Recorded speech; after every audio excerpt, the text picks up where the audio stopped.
It was October 14th, 2019, 11:47 p.m., when I stopped my car on a deserted mountain road. The woman I picked up smiled and whispered my name. What would you do if a stranger climbed in your car, already knowing your darkest sins? I know the man this story happened to. He isn't the type who tells ghost stories or makes things up to scare people. His name is Daniel, 33 years old at the time, a construction worker from Boston. He'd taken a week off to stay at his friend's cabin in Vermont, a place tucked deep in the woods, far away from the noise of the city. His buddy Michael had lent it to him after a rough breakup. Daniel wanted silence, nothing more. But what he brought back from that trip wasn't peace.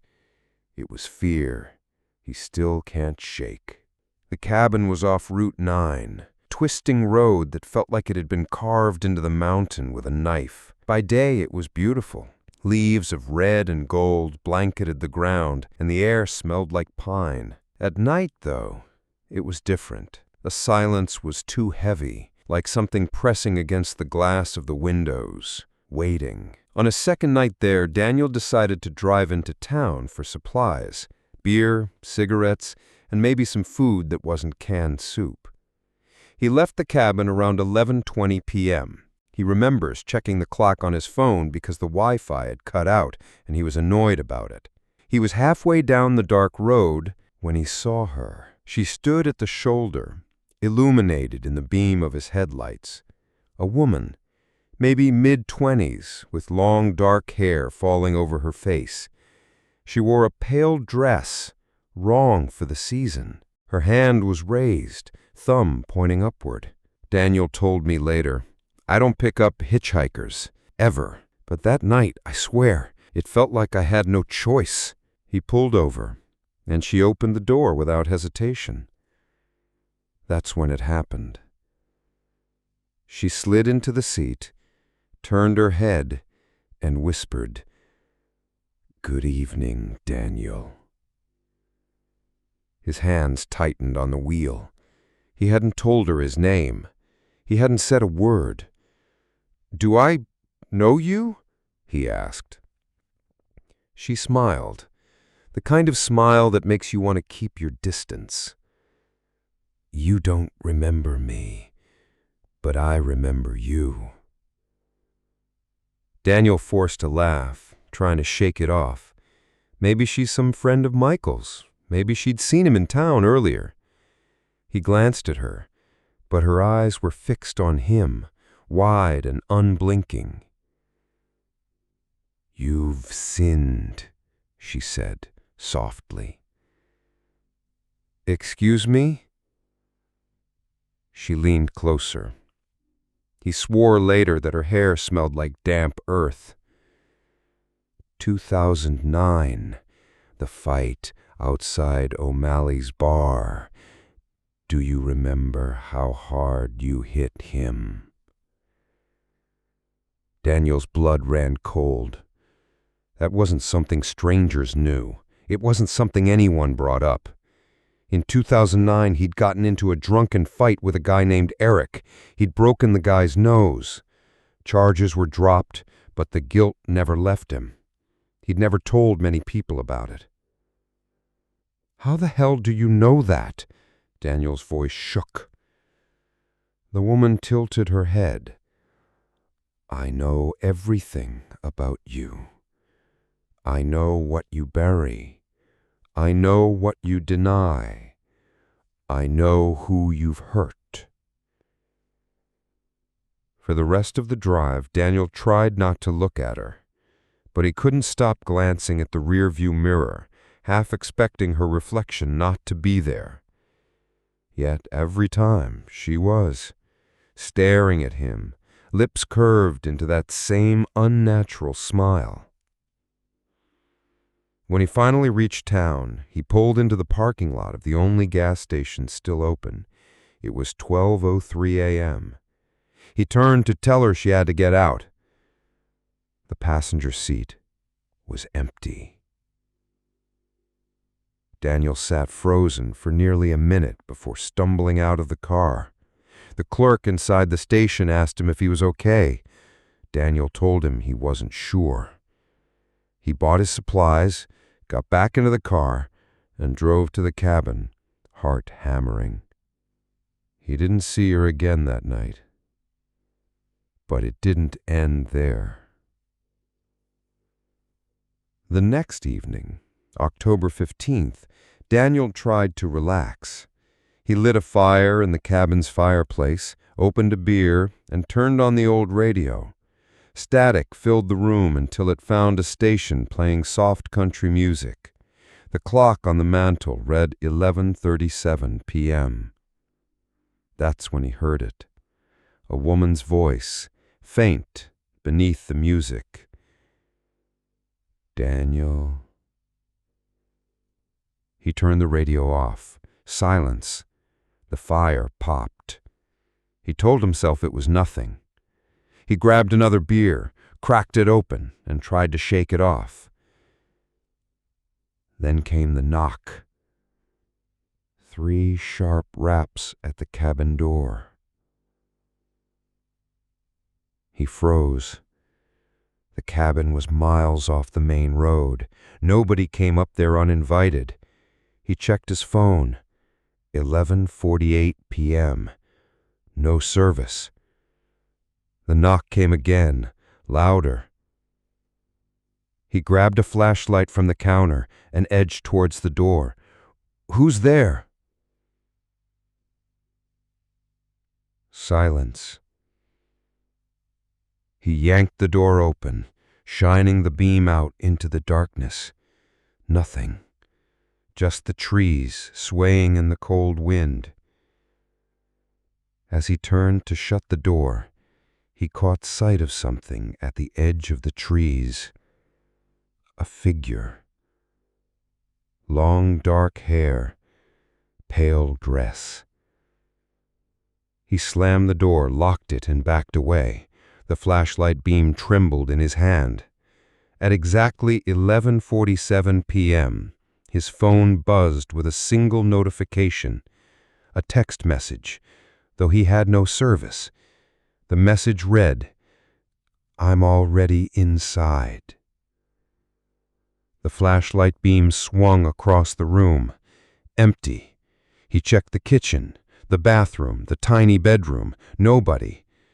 Yet he swore he heard the soft sound of breathing behind him with every step. He barely slept. He sat up in the armchair, clutching the flashlight, listening to the cabin creak. At 3:12 a.m., he finally dozed off. When he woke, sunlight was streaming through the window, and the clock read 9:06 a.m. He was alive, but he didn't feel safe. On his last night at the cabin, October 16th, Daniel tried one final time to convince himself he was imagining things. He drank heavily, bottle after bottle, until the world blurred. Around midnight, he stumbled toward bed. He swore he heard the floorboards creak in the hallway. When he turned, she was there. The hitchhiker, inside the cabin. Her eyes glistened like wet glass. "Do you want me to say it again?" she whispered. His mouth was dry. "What?" "Your name." It was November 2nd, 2021, 12:18 a.m., when I stopped my silver Toyota on a deserted street corner. The young woman waiting there leaned in and said my name. What would you do if a passenger you'd never met entered your car, already knowing your past mistakes? I know this story because Malik, the driver, told it to me himself. He's a 22-year-old university student who worked nights as a rideshare driver to pay tuition. He's not the kind of guy who spooks easily. Malik grew up in Brooklyn, where the nights hum with sirens and headlights, and he learned young that fear gets you nowhere. But what happened that November left him trembling. He started his shift at 7 p.m. that evening. Business was steady. Pickups from bars, restaurants, one tired nurse heading home after a long shift. At 12:16 a.m., his phone buzzed with another request. A woman at an address near the edge of Queens. The pin dropped near an old church with boarded windows. He considered canceling, but he needed the money. He pulled up 2 minutes later. A woman stood on the sidewalk, long black hair draped across her shoulders, wearing a pale dress that looked wrong against the chill. She didn't wave, didn't check her phone, just stared at his car until he rolled to a stop. She opened the back door and slipped inside. Malik adjusted the mirror. Hey, for Sophia?" he asked, reading the name on his app. She leaned forward, her breath close to his ear. "Good evening, Malik." The hairs rose on his arms. He hadn't told her his name. Yeah, that's me," he said, trying to laugh it off. Maybe she'd seen his license plate or something. But when he glanced at the app again, his stomach knotted. The ride wasn't assigned a passenger name anymore. Just a blank profile, no photo, no rating. He swallowed hard. "Where to?" The woman leaned back, her voice calm. "Drive. You know where." "I don't, actually. You'll need to put an address in." She chuckled softly, like he'd told a child's joke. "The hospital, Malik. The one where you skipped visiting your mother in her last week." His hands jerked on the wheel. He almost hit the curb. "What did you just say?" Her eyes met his in the mirror. They were wide, almost too wide, gleaming in the dim cabin light. "She asked for you every night, but you chose work instead, didn't you?" "Shut up," he snapped. His chest tightened.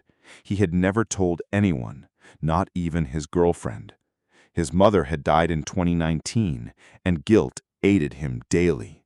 He'd been too busy to be there, and he'd never forgiven himself. The car felt too small, her presence filling every corner. "Who the hell are you?" The woman tilted her head.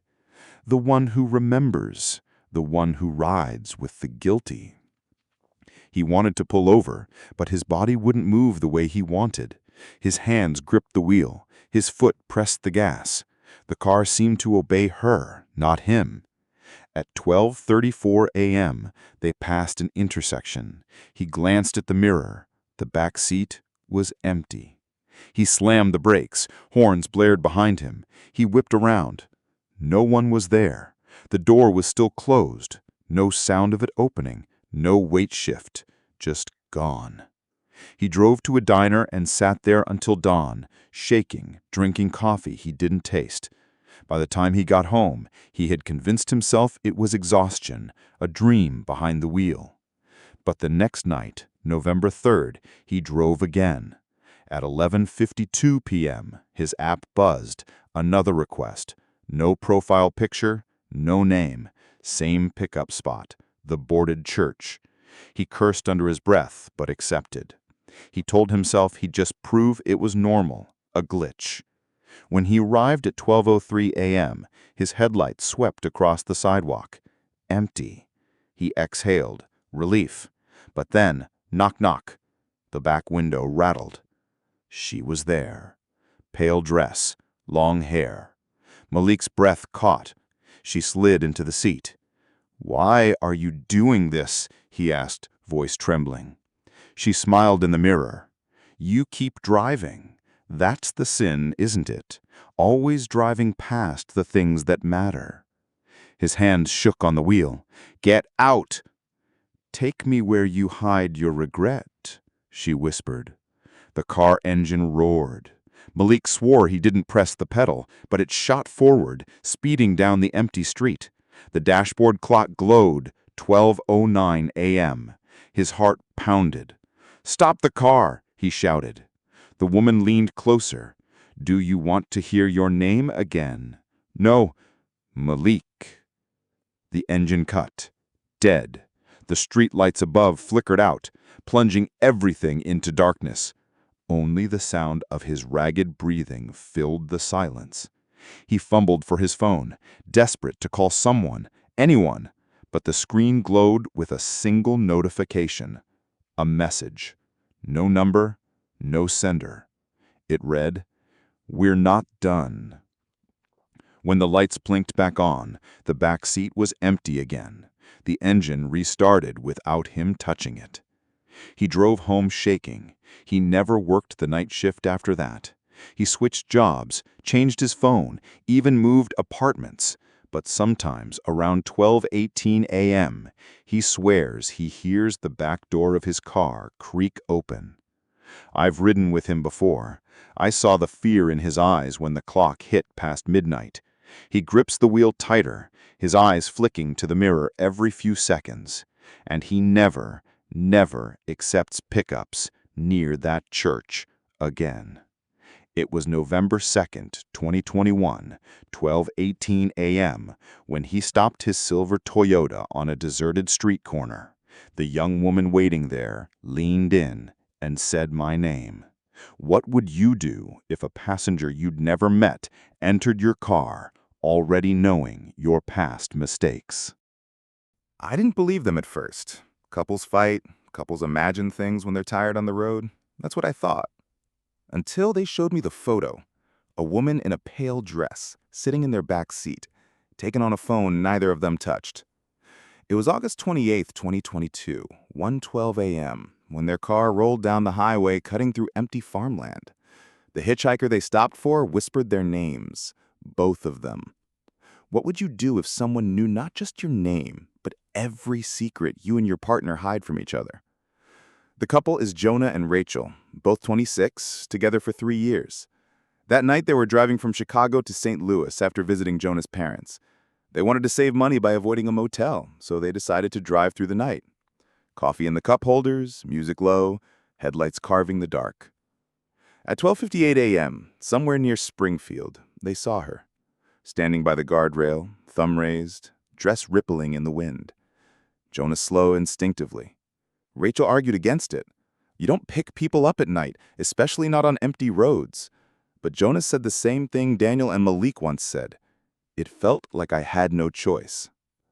The woman slid into the back seat without asking. Jonah checked the mirror. She was young, maybe mid-20s, with long dark hair. Good evening, Jonah.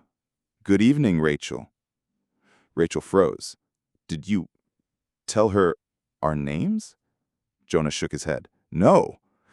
The woman leaned forward just enough for her words to reach them. 3 years together, and still no truth between you. Rachel's knuckles tightened on the seatbelt. What truth? Jonah snapped. Ignore her. But the woman continued, voice calm, almost playful. Rachel, do you want to tell him about Liam? Or should I? Rachel's face went pale. Jonah gripped the wheel. Who the hell are you? Rachel stammered. It was nothing, years ago, before you and me. The woman smiled in the mirror. Not nothing. A kiss you never confessed. A secret you thought would stay buried. But secrets rot. Jonah's voice was sharp. Stop the car. Rachel grabbed his arm. Don't leave her here. Jonah's phone buzzed. Another notification from an unknown number. She isn't in the back seat anymore. He glanced in the mirror. Empty. His heart slammed. Rachel, Jonah, she's in front of us! The headlights swept across the road. The hitchhiker stood in the center of the lane, arms outstretched. Jonah swerved hard, tires screaming. The car spun, shuddered, and finally stopped on the shoulder. They were both breathing fast, hands shaking. The road was empty. No one there. At 1:19 a.m., Jonah's phone buzzed again. Another photo notification. It showed the car's back seat. The woman sitting there, smiling. Neither of them had touched the phone. Rachel screamed. Jonah threw the phone into the glove box. They didn't stop again. They drove straight through until the sun rose. Since that night, they both say the same thing. She follows them. Not every drive, not every night. But when the road is empty, when the clock drags past midnight, Jonah swears he sees her hair in the rearview mirror. Rachel swears she hears her voice, soft and close. Liam. And the photo? I've seen it. Blurry, dark, but real enough to make my stomach knot. It was August 28, 2022, 1:12 a.m. when their car rolled down the highway cutting through empty farmland. The hitchhiker they stopped for whispered their names. Both of them. What would you do if someone knew not just your name, but every secret you and your partner hide from each other?